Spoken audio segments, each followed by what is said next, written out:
Hello students. So now we are going to solve one problem, and that is a problem from IIT JAM 2021. It is just a 1 mark MCQ problem, and this problem is from Kepler's potential or central force chapter.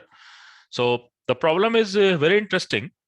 It is given there is a high eccentric orbit whose the closest approach of the planet and the star is let's say RC, and the farthest approach of the planet and the star is, let's say, RF, and the ratio of RC versus RF or RF versus RC is given. So what is this problem? So obviously it is a elliptical orbit. So elliptical orbit is there. I can assume there is some star is there, and maybe this is my closest approach, and this is my farthest approach. I can assume this point of planet A is the closest point from our star, and here is our planet.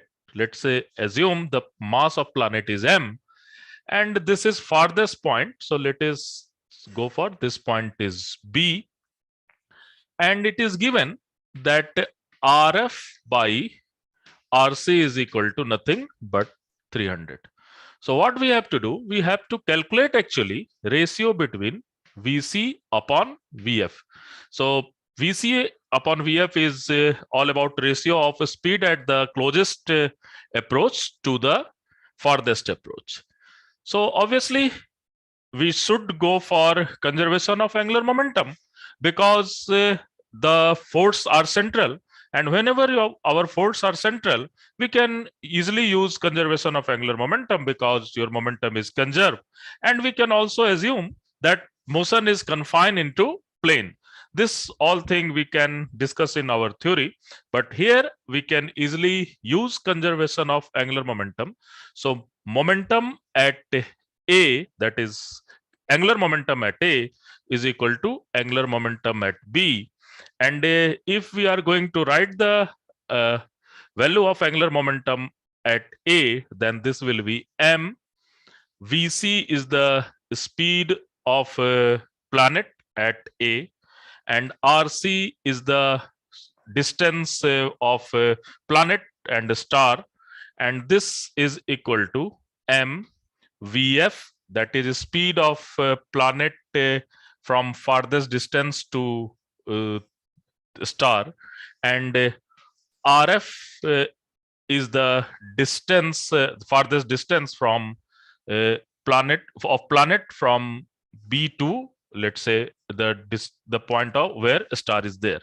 So this is all about conservation of angular momentum, and we can also assume that at this point this VC is exactly making 90-degree with RC, because these 2 points are also identified as turning points. So exactly it will be 90-degree of VF. And when we are going to calculate this thing, this is mass of planet, so this will be cancel out. We have to calculate VC upon VF, and that value is nothing but RF upon RC, and this value is given, that is 300. So the VC upon VF is given as 300. So it's a quite simple question, 1-mark question, but yes, we have to keep in focus that angular momentum in a central force problem is always conserved, and we can easily use it as the farthest distance and as the closest distance, because there are only one component of velocity is there, that is tangential velocity, and we can get this, we can easily solve this type of problem. Thank you.